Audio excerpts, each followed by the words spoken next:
Hi, എല്ലാവർക്കും സുഖമല്ലേ? അപ്പോൾ ഇന്ന് മോള് ജനിച്ച് 28 ദിവസമായിട്ടുണ്ട്. അപ്പോൾ ഇന്നാണ് നമ്മളെ നൂലുകെട്ട്.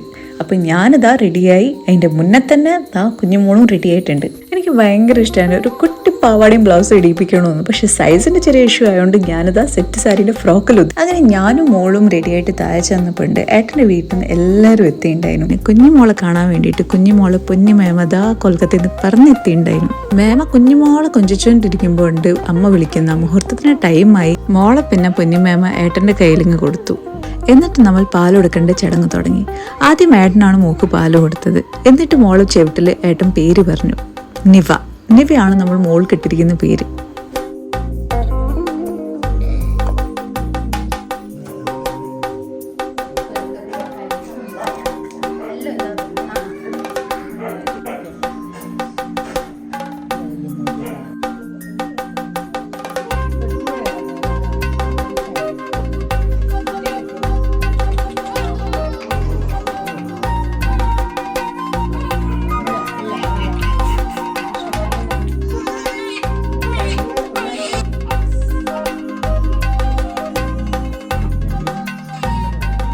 പിന്നെ പാൽ കൊടുക്കുന്നതിന് മുമ്പ് തന്നെ ഞാൻ എല്ലാവരോടും പറഞ്ഞിരുന്നു, പേരിന് കൊടുത്താൽ മതി, അധികമൊന്നും കൊടുത്തു പോരുത് പ്ലീസ് എന്ന് പറഞ്ഞിട്ട്. എൻ്റെ മോൻ്റെ പാൽ കൊടുക്കുക കഴിഞ്ഞ സമയത്ത് നല്ല പണിയായിരുന്നു കിട്ടിയത്.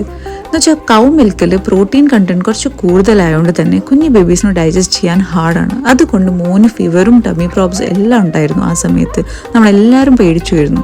അതേപോലെ തന്നെ ഞാൻ മോളെ ഐസിൽ കൺമഷി ഒന്നും എഴുതിയിട്ടില്ല, ജസ്റ്റ് പേരിനൊരു ഐബ്രോ എഴുതിയെന്നേ ഉള്ളൂ. പിന്നെ മാമയുടെ പൂതിക്ക് ഒരു ബ്യൂട്ടി കുത്തും ഉണ്ടായിരുന്നു കൂടെ. ബിക്കോസ് ഡോക്ടർ പറയൂ കുഞ്ഞു ബേബീസിന് കൺമഷി ഒന്നും സേഫ് അല്ല. അതുകൊണ്ട് ഞാനത് ഫുള്ളി അവോയ്ഡ് ചെയ്യലായിരുന്നു. അങ്ങനെ പാലെടുക്ക് കഴിയാനാവുന്ന സമയത്തുണ്ട് ഇഷാനിയും ഇയുവും രണ്ടാളും കൂടി ഓടി വരുന്ന, ഞങ്ങൾക്കും കൊടുക്കണം ബേബിക്ക് മിൽക്ക് എന്ന് പറഞ്ഞിട്ട്. അതുകൊണ്ട് പൊന്നിമേമ രണ്ടാളുടെ കൈ പിടിച്ച് കുറേശ്ശെ ഇച്ചിരി ഒന്ന് തൊടിയിപ്പിച്ച് കൊടുത്തു, അവരുടെ ഒരു സമാധാനത്തിന് വേണ്ടിയിട്ട്.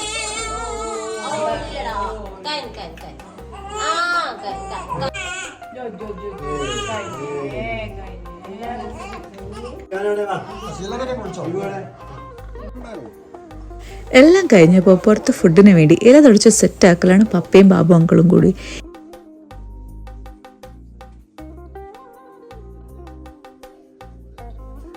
ഇവന്ന് ഭയങ്കര ഹാപ്പിയാണ് കേട്ടോ. ഇഷാനി കൊൽക്കത്തയിൽ നിന്ന് വന്നുകൊണ്ട് തന്നെ ഇവാന് കളിക്കാൻ ഒരാളായി. അതുകൊണ്ട് രണ്ടാളും കൂടി തകർത്ത കളിയിലാണ്. ഫുഡും കൂടി വേണ്ട എന്നവർക്ക്.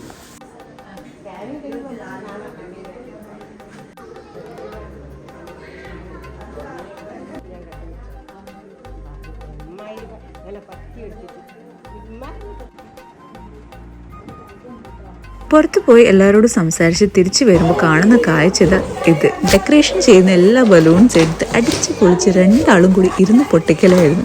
ആഹാ, എന്താ രസം അവർക്ക്. അതിൻ്റെ കൂടെ ഒരു അട്ടഹാസ ചിരിയും. ഇവോ ഇഷാനും തമ്മിൽ മത്സരത്തിലായിരുന്നു, ആരാണ് ആദ്യം അധികം ബലൂൺസ് പൊട്ടിക്കാന്ന്. രണ്ടെണ്ണം കൂടി ഭയങ്കര എൻജോയ് ചെയ്യലായിരുന്നു.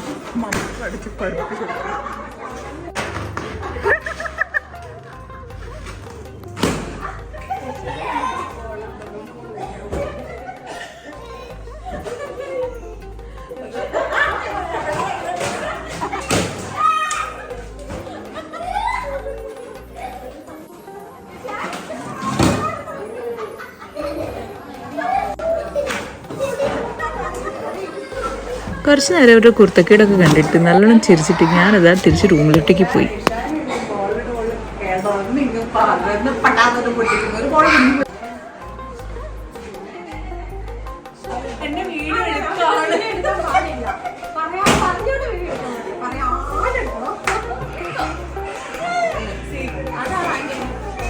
ഞാനും പൊന്നിയും കൂടി കഥ പറഞ്ഞുകൊണ്ടിരിക്കുമ്പോണ്ട് പരിപാടിയൊക്കെ കഴിഞ്ഞിട്ടാണ് ഇവരുടെ വരവ്. എന്താ പറയണ്ടേ. അങ്ങനെ കുറച്ചു നേരം എല്ലാവരുടെ കൂടെ കഥയൊക്കെ പറഞ്ഞതിന് ശേഷം ഞാൻ പുറത്തു പോയി നോക്കലായിരുന്നു സീറ്റ് വല്ല ഒഴിവായിണ്ടോ ഇല്ലയോ എന്ന്. സീറ്റൊക്കെ അപ്പോഴത്തേക്ക് ഒഴിവായിട്ടുണ്ടായിരുന്നു. അതുകൊണ്ട് ഞാൻ വിചാരിച്ചു ഫ്രണ്ട്സിൻ്റെ കൂടെ അടുത്ത ട്രിപ്പിൽ ഇരുന്നാലോ എന്ന്. നല്ലോണം കളിച്ച് സൈഡ് ആയതുകൊണ്ടാണ് മക്കൾസൊക്കെ ആദ്യം ഇരുന്ന് ഫുഡൊക്കെ കഴിച്ചിട്ടുണ്ടായിരുന്നു.